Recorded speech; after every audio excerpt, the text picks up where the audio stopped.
él le dijo al sacerdote pues qué canciones quería que cantaran en su misa de cuerpo presente, qué lecturas quería que hicieran, con qué traje quería que la vistieran para ser enterrada.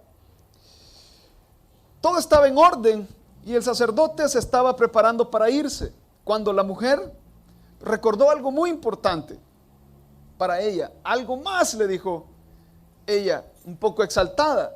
¿Qué es?, le preguntó el sacerdote. Bueno, es muy importante para mí, continuó la mujer. Quiero ser enterrada con un tenedor en mi mano derecha.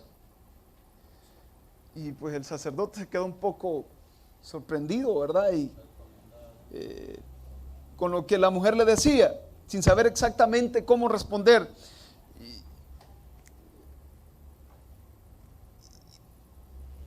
La mujer le dice, eso lo sorprende, ¿verdad? Bueno, le dice, para ser honesto, estoy intrigado con la solicitud. La mujer le explicó, es que en todas las veces que yo he asistido a un evento, alguna fiesta, y pues después que se ha retirado el platillo fuerte y se han retirado los platitos, siempre hay alguien que viene y me dice así suavecito, quédate con el tenedor. Porque están esperando que venga lo mejor después, porque ya viene el postre, porque ya viene el pastelito, porque viene la frutita. Entonces, quédate con el tenedor. Si yo quiero que cuando yo sea enterrada, me entierren con un tenedor en la mano derecha. Ay, ¿eso qué tiene que ver?, le dice su sacerdote. Porque yo quiero que todas las personas que me vean allí en mi ataúd se pregunten por qué tengo el tenedor en mi mano. Y quiero que usted a las personas les explique que yo tengo el tenedor en la mano, porque yo morí confiando que lo mejor estaba por venir, que lo mejor estaba por venir. Qué interesante, hermanos, es partir de este mundo con la convicción profunda de que lo mejor está por venir, que lo mejor no es esta tierra, que lo mejor no es este lugar, bonito, por cierto, pero que esta etapa no es lo mejor. Lo mejor está en camino. ¿Cuántos quisieran partir de este mundo con esa convicción? Estamos, hermanos, estudiando estos días un pasaje de la Escritura, pues que nos habla de nuestra reunión con Jesús, de nuestro encuentro con Jesús. Mateo capítulo 24.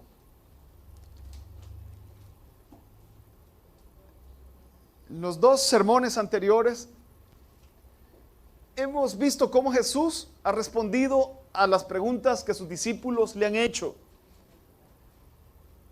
Los discípulos le han preguntado sobre la destrucción de Jerusalén que Jesús ha anunciado, pero le han preguntado también cuándo va a ser su venida, su regreso, su retorno, y cuáles van a ser las señales de su retorno. Jesús ha descrito esta época entre su partida y su segunda venida como una época de crisis para sus discípulos, como una época caracterizada por persecución, caracterizada por muerte, caracterizada por enfermedades, por cataclismos geológicos, una época de conflictos internacionales, una época de conflictos interpersonales también, una época de engaño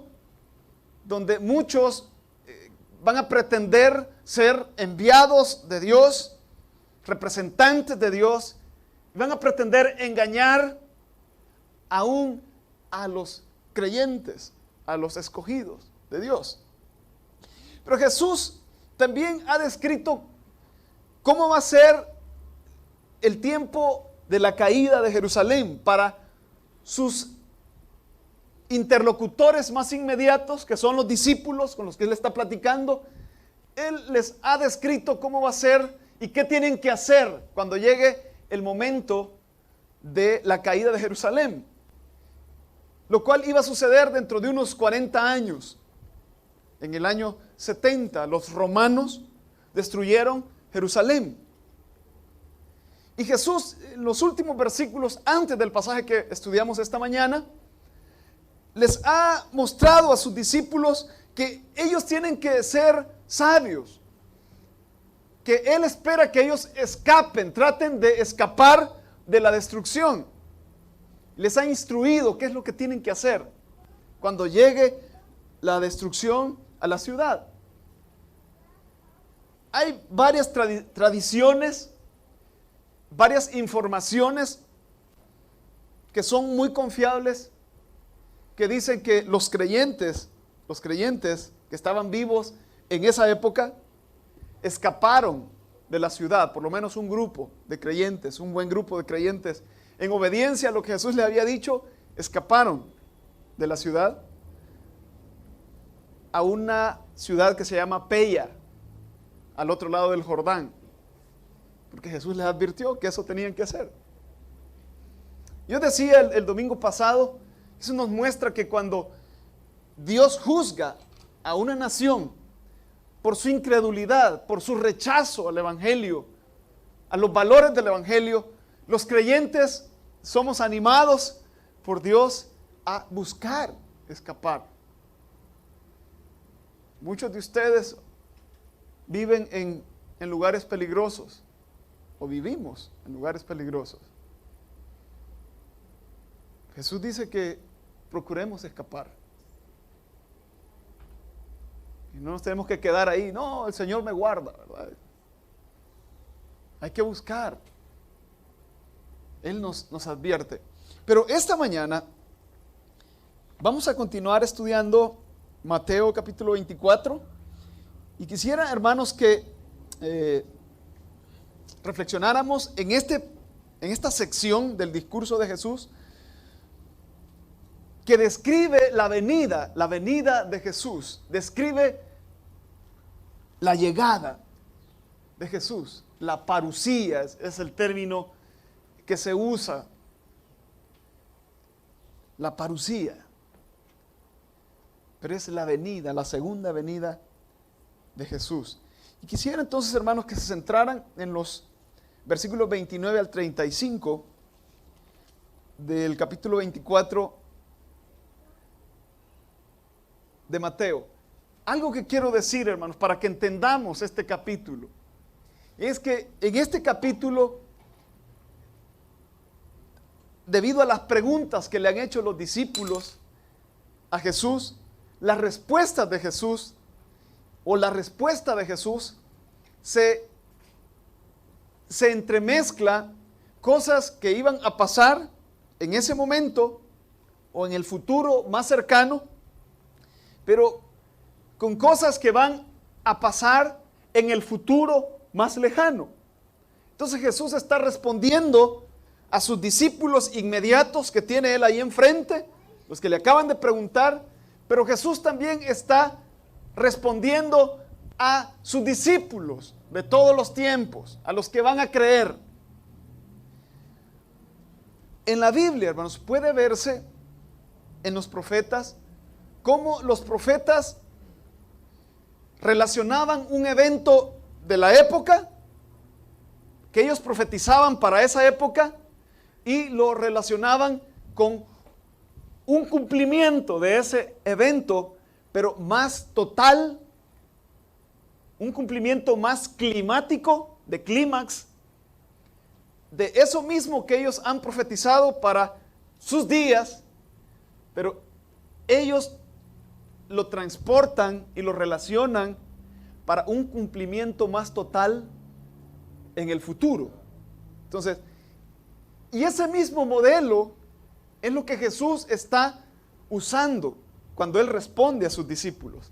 Él responde para algo inmediato, la caída de Jerusalén, pero Él también está respondiendo para otro momento de juicio para la nación, pero que va a ser en el futuro, y que va a ser el clímax total de esa profecía.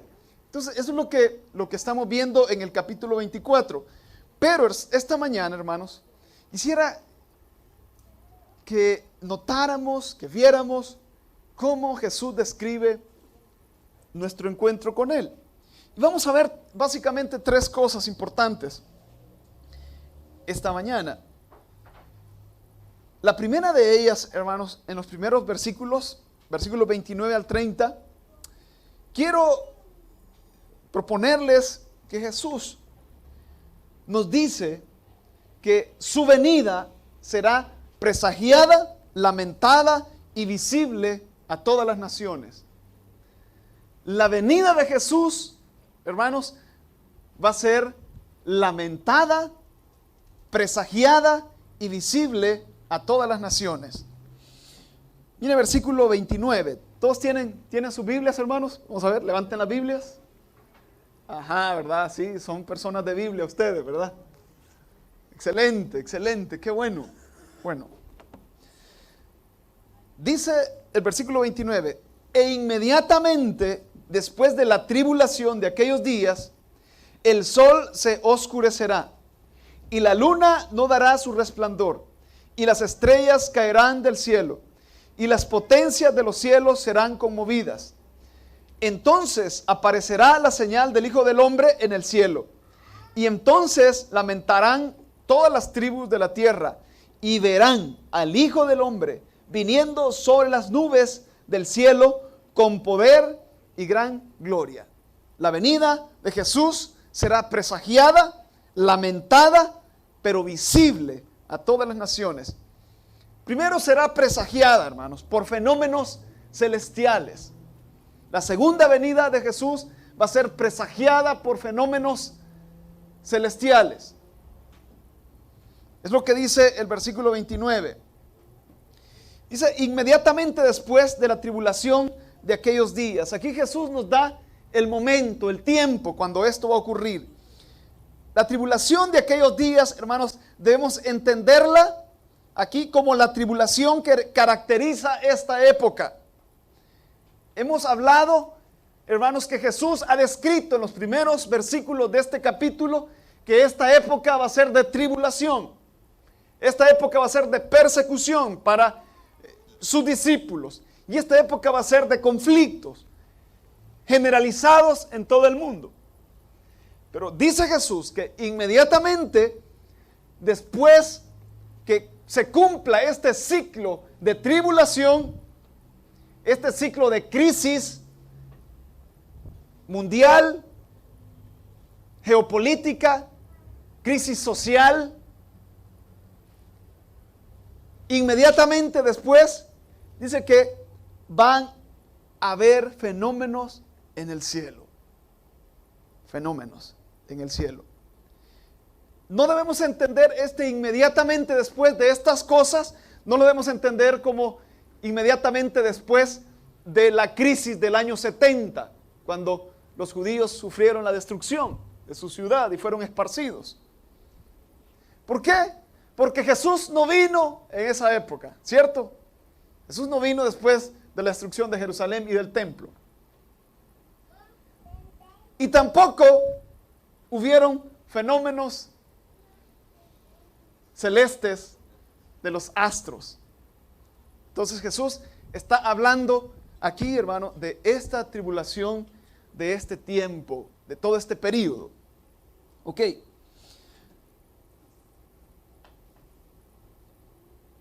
Aquí Jesús está hablando, hermanos, del clímax de la tribulación.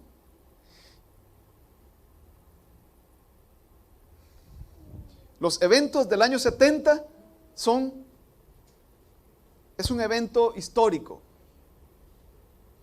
Pero Jesús está hablando, hermano, de el clímax de la historia, el final de la época, el final de la era.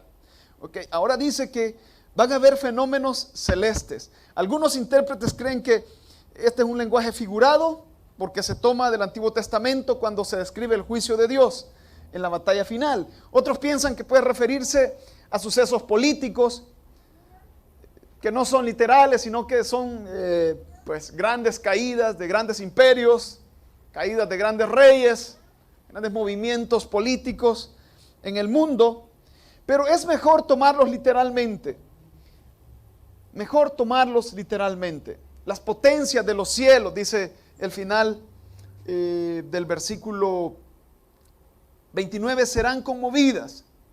Está hablando de los astros. No sabemos exactamente cómo va a ser eso, porque nunca lo hemos visto. Pero de alguna manera, los astros, las cosas que vemos arriba, sabemos que son estrellas, sabemos que son meteoritos, sabemos que son satélites, sabemos que son planetas. Ahora lo sabemos porque la ciencia nos lo ha dicho. Entonces, pero van a haber movimientos, van a haber cosas extrañas en esos astros. Dice que el sol se oscurecerá. Bueno, a veces hemos visto cosas así cuando hay eclipse, ¿verdad? Y la luna también se oscurecerá. Van a haber ese tipo de fenómenos. Las estrellas caerán del cielo. Bueno, ahora sabemos que una estrella que caiga en la tierra, una estrella con el concepto moderno que sabemos que son las estrellas, que son como soles. El sol es una estrella. Bueno, destruiría, absorbería, desintegraría instantáneamente este pequeño planeta. Pero está hablando de fenómenos celestiales, quizá un meteorito cayendo, no sabemos. Pero eso es lo que Jesús está diciendo, son las palabras de Jesús, lo que va a suceder. Entonces, van a haber fenómenos, hermanos, celestiales. Ahora, pero cuando nosotros vemos fenómenos celestiales en este momento, hermanos, cuando hay un eclipse, cuando hay una lluvia de estrellas, ¿ah? ¿Viste las lluvias de estrellas ustedes, verdad? Yo las he visto y se ve que caen, son pequeñas partículas, ¿verdad? Cayendo del espacio a la tierra y vienen encendidas. Y uno las puede ver. Sí, pero cuando nosotros vemos esos fenómenos, hermanos, debemos recordar lo que Jesús dijo. Y debemos recordar que la venida del Señor es inminente. La venida del Señor puede suceder. Entonces, y esos son recordatorios de que estamos esperando al Señor Jesús. Cuando hayan esos fenómenos, en lugar de ponernos románticos, ¿verdad? Está bien, se vale ponernos románticos, ¿verdad? O qué sé yo, ¿verdad? Mejor hay que ponerse a orar, ¿verdad? Señor, tú vienes, ¿verdad? Y ¿qué tal? Estoy listo para encontrarme contigo. Bueno, pero mire también el versículo 30. Habla de otra señal. Esta es una señal especial. Hay fenómenos atmosféricos, fenómenos en los astros, en el cielo, pero hay una señal especial. Dice, aparecerá la señal del Hijo del Hombre en el cielo. Esto es algo especial. La señal puede traducirse también como estandarte, como una bandera, que era lo que identificaba a un rey cuando venía entrando victorioso, conquistador, a una ciudad que él había conquistado. Entonces esa es la idea. No se sabe en qué va a consistir esa señal. Algunos piensan que la señal es la misma aparición de Jesús, pero por algunas cosas técnicas ahí del texto, más bien es una señal que Él va a dar, que Él va a producir, y que al verla todos van a darse cuenta de que es ese Jesús que viene. Aparecerá la señal. ¿Por qué todos se van a dar cuenta? Por lo que dice la siguiente expresión en ese versículo. Vayan conmigo. Cuando aparece la señal, bueno, hay fenómenos en el cielo, pero aparece una señal especial del Hijo del Hombre. Cuando la gente ve esa señal, la reacción, ¿cuál es?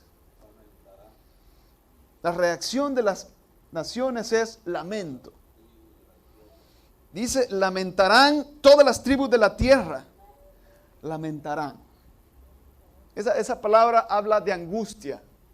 Se angustiará la gente. Y esa palabra, fíjense que literalmente quiere decir golpear.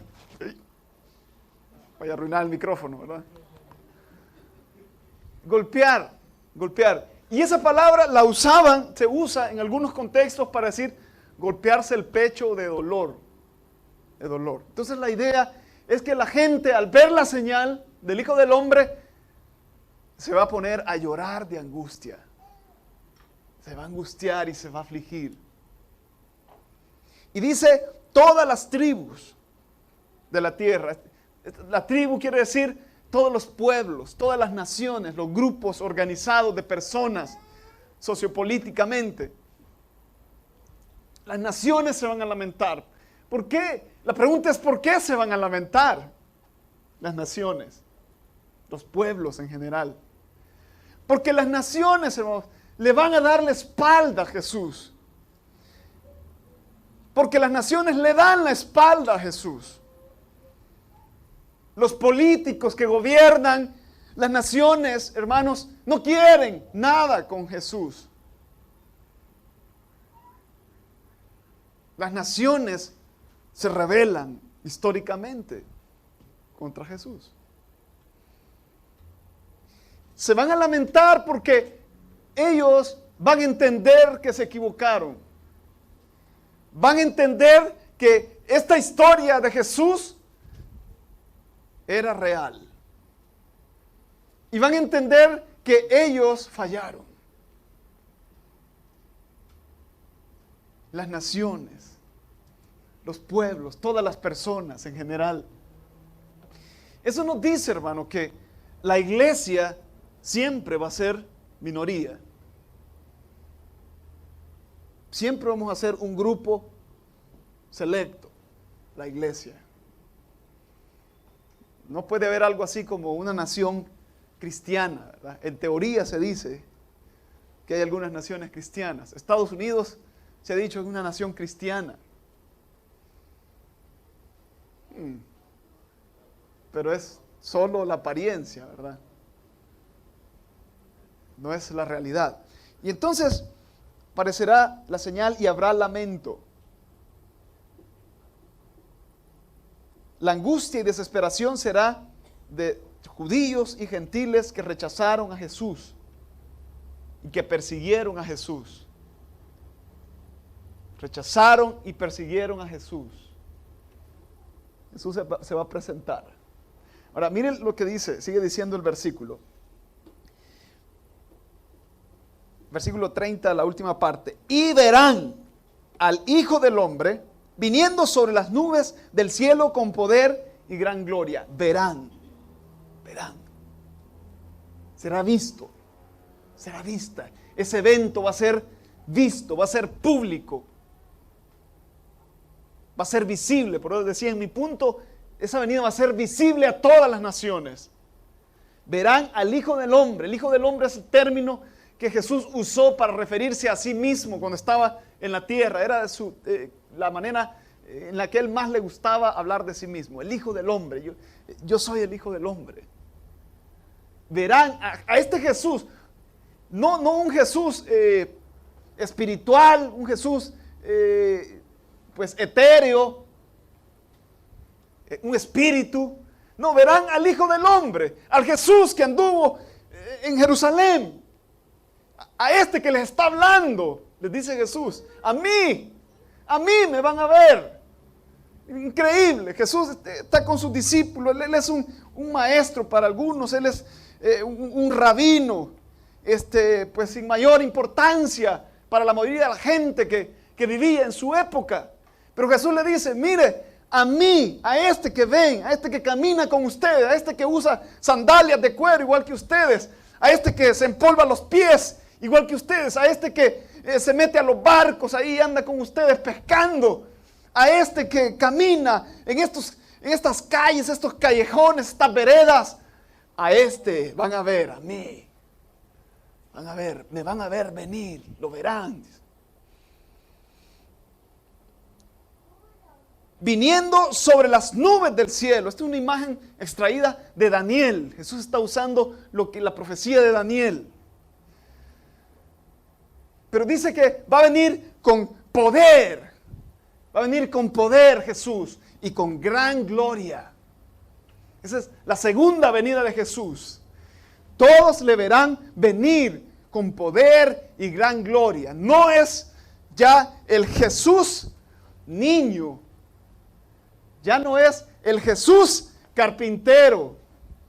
Ya no es el Jesús amigo de la gente indeseable, de pecadores y publicanos y prostitutas. Ya no es el Jesús débil. Ya no es el Jesús azotado. Ya no es el Jesús crucificado. Ya no es el Jesús muerto. Ya no es ese Jesús. Es el Jesús glorioso, lleno de poder, que viene.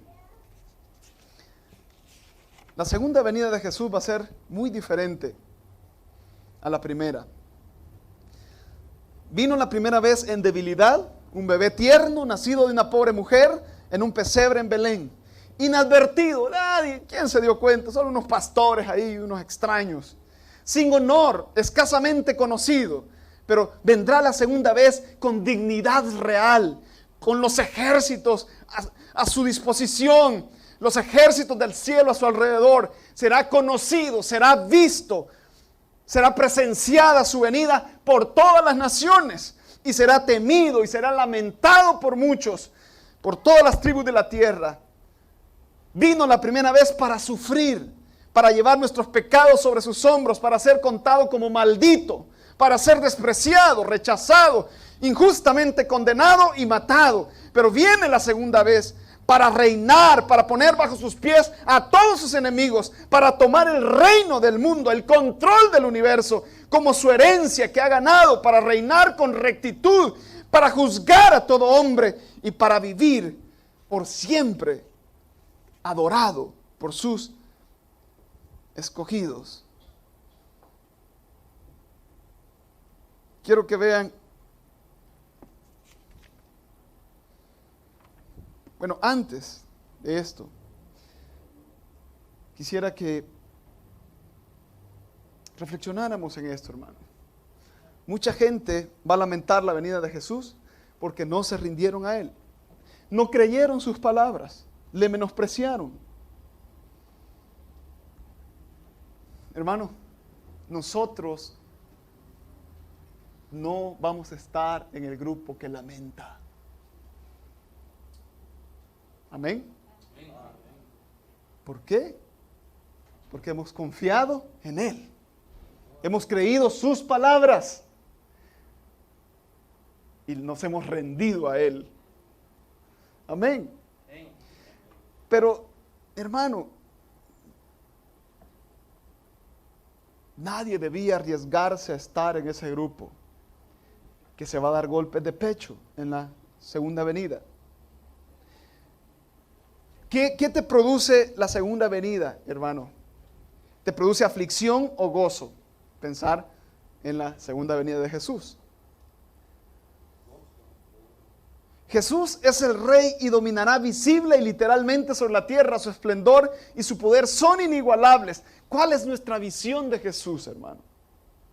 Le vemos como el Jesús de Nazaret, el carpintero que predicaba con sus pies polvorientos y con las manos callosas por el uso del martillo y del formón. Quizá por esta visión tan humana de Jesús, nuestro cristianismo es tan frágil a veces. Yo te animo, hermano, a que veamos a Jesús como es en realidad. Todo lleno de gloria, como le veremos, lleno de poder, con los ángeles del cielo, con todo su dominio. Hermano, a este Jesús glorioso es al que tú has sido llamado a servir, a honrar, a adorar, a rendir tu vida. No es cualquier personaje Jesús. Él es el Rey del universo. Por lo tanto, hay que servirle, hay que amarle, hay que temerle, hay que respetarle. Leamos en Apocalipsis capítulo 19, 11 al 16, cómo Juan vio la venida de Jesucristo. Apocalipsis 19, 11 al 16.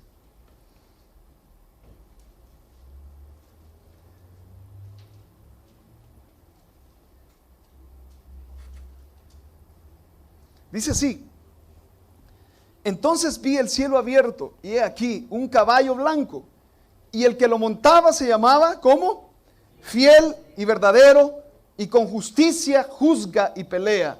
Sus ojos eran como llama de fuego, y había en su cabeza muchas diademas, y tenía un nombre escrito que ninguno conocía sino él mismo. Estaba vestido de una ropa teñida en sangre, y su nombre es el Verbo de Dios. Y los ejércitos celestiales, vestidos de lino finísimo, blanco y limpio, le seguían en caballos blancos. De su boca sale una espada aguda para herir con ella las naciones, estas naciones que se van a lamentar, y él las regirá con vara de hierro, y él pise el lagar del vino del furor de la ira de Dios Todopoderoso. Y en su vestidura y en su muslo tiene escrito este nombre: Rey de Reyes y Señor de Señores. Ese es el Jesús que usted espera, hermano. ¿Cómo le espera? ¿Cómo le espera? ¿Con un cristianismo barato? ¿Con una pasión fría, religiosa? ¿O le espera como el amo de su vida y el Señor del universo?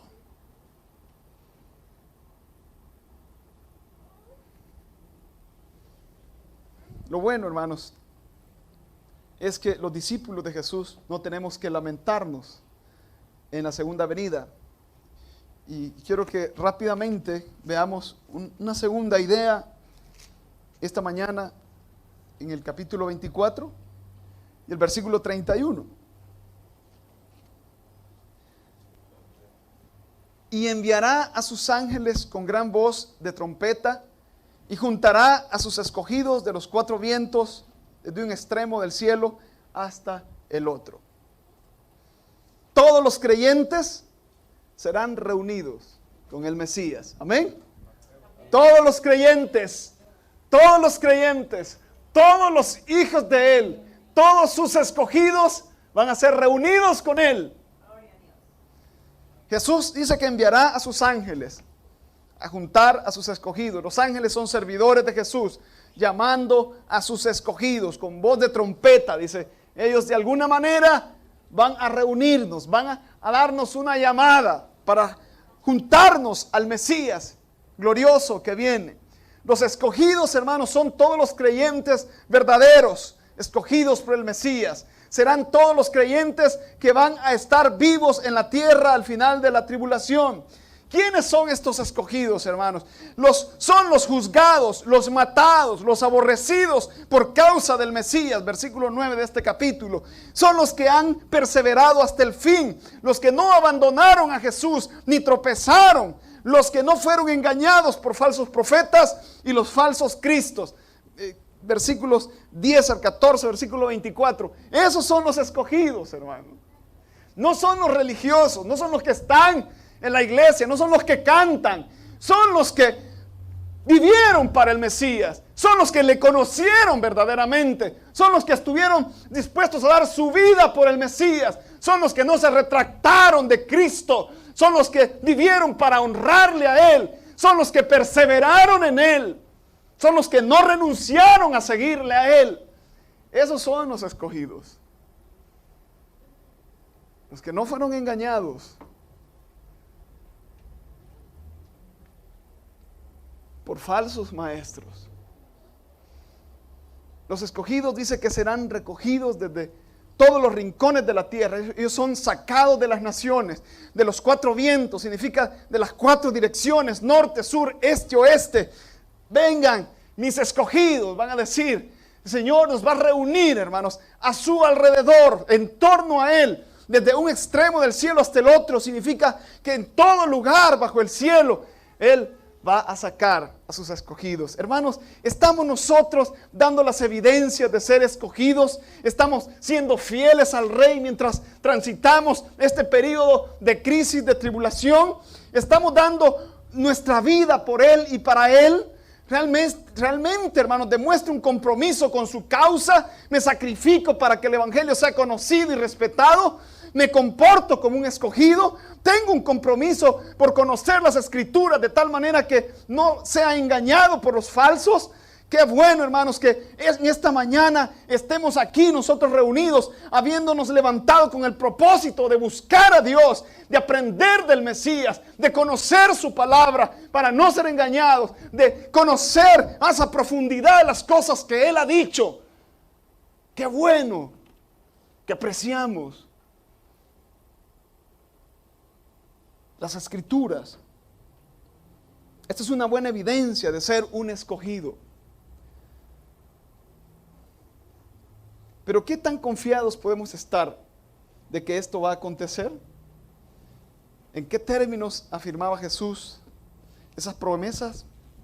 Veamos lo último esta mañana. En tercer lugar, hermanos, los escogidos debemos estar atentos a las señales, seguros de la promesa. Debemos estar atentos y seguros. Versículo 32 al 33. Debemos prestar atención, hermanos, a las señales. De la higuera, aprender la parábola. Cuando ya su rama está tierna y brotan las hojas, sabéis que el verano está cerca. Así también vosotros, cuando veáis todas estas cosas, conoced que está cerca a las puertas. Jesús puso una parábola de la higuera, cuando la rama está tierna y las hojas brotan, el verano se acerca. Entonces Jesús les dice así, tomen esa figura, cuando brotan las hojas, la idea es cuando vean estas cosas que les he explicado, que les he dicho, sepan que estoy cerca. Entonces tiene que estar listo. Tiene que estar preparado. Estas cosas que se menciona ahí es la angustia descrita en los versículos 4 al 28, la tribulación que viene a los creyentes durante el periodo entre la ascensión y la segunda venida. En los versículos 4 al 28 Jesús advierte a sus discípulos del curso de este periodo. ¿Cómo va a ser este periodo? Pero aquí, en estos versículos de hoy, Él advierte a sus discípulos sobre el punto culminante de este periodo, con las señales en los cielos y la señal del Hijo del Hombre cuando todas las cosas sucedan. Dice Jesús, hay que saber que la parucía, que la venida está cerca, está a las puertas, es inminente. A las puertas. Pero importante, hermanos, no significa que es ya. Solo dice está cerca. A las puertas. Uno, sí. Las señales, hermano, no significa que estas señales marcan el momento exacto de la venida. Jesús quiere que estemos listos. Mire el 34. De cierto os digo que no pasará esta generación hasta que todo esto acontezca. Este es uno de los versículos que más problemas les ha dado a los intérpretes, ¿verdad? Bueno, entonces,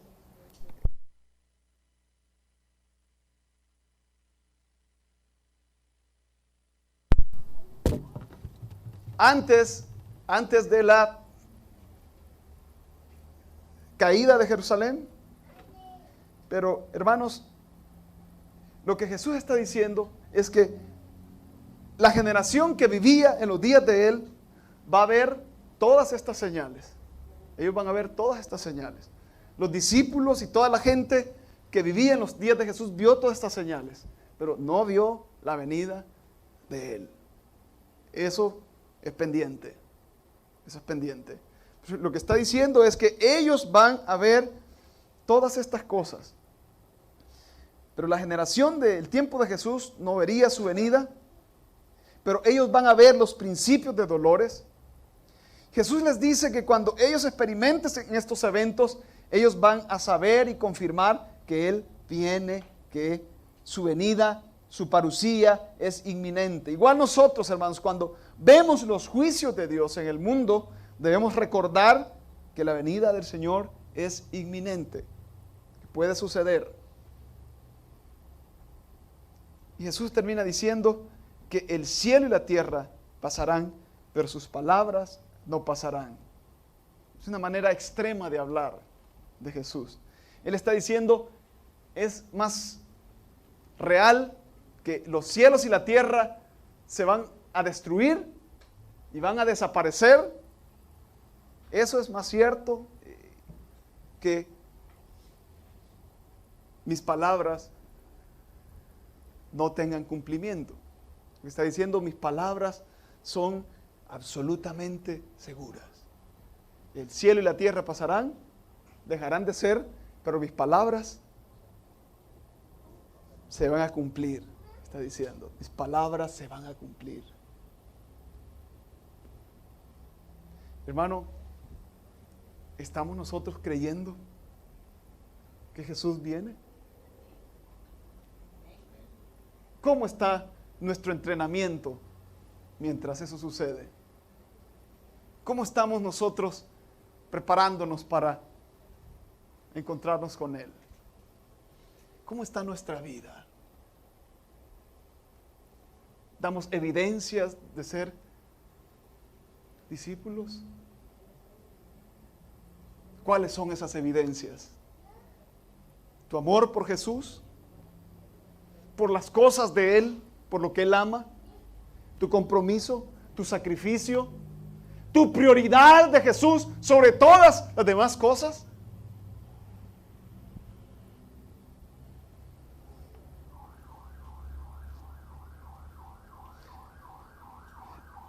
Vamos a irnos pensando, hermanos, que los creyentes no lamentaremos al ver a Jesús glorioso, porque vamos a ser reunidos para estar con Él, pero debemos estar preparados a la luz de sus señales. Debemos estar preparados a la luz de sus señales.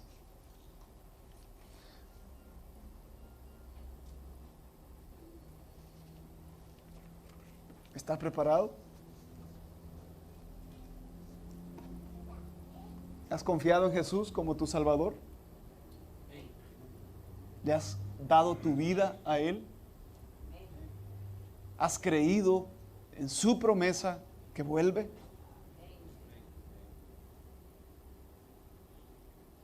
¿Eres de los que no lamentarán la venida? ¿Eres de los que serán reunidos por los ángeles? Amén, hermanos. Amén. Vamos a ver el próximo domingo cómo espera Jesús que nosotros nos preparemos. Es lo que Él va a empezar a decir a continuación, en la próxima semana. Vamos a orar. Señor, ayúdanos por favor a estar listos. Gracias por tu palabra que nos ilumina, nos enseña, pero nos da gozo, nos da esperanza. Este mundo, Señor, como lo conocemos, con sus males, con sus pecados, con sus injusticias, con sus desigualdades, Señor, es parte de esta época previa. Gracias que te hemos conocido, Señor, y tenemos la esperanza bendita, segura, de tus palabras, Señor. Que tú vendrás a poner en orden las cosas. y tus escogidos estaremos allí, a tu lado. Ayúdanos a vivir de tal manera que nuestra vida exprese, manifieste que esperamos tu segunda venida. Que vivamos con temor, que vivamos con integridad en la vida. Que vivamos, Señor, obedeciéndote a ti. Que vivamos, Señor, como si tú vinieras hoy mismo. Ayúdanos en el nombre de Jesús. Amén y amén.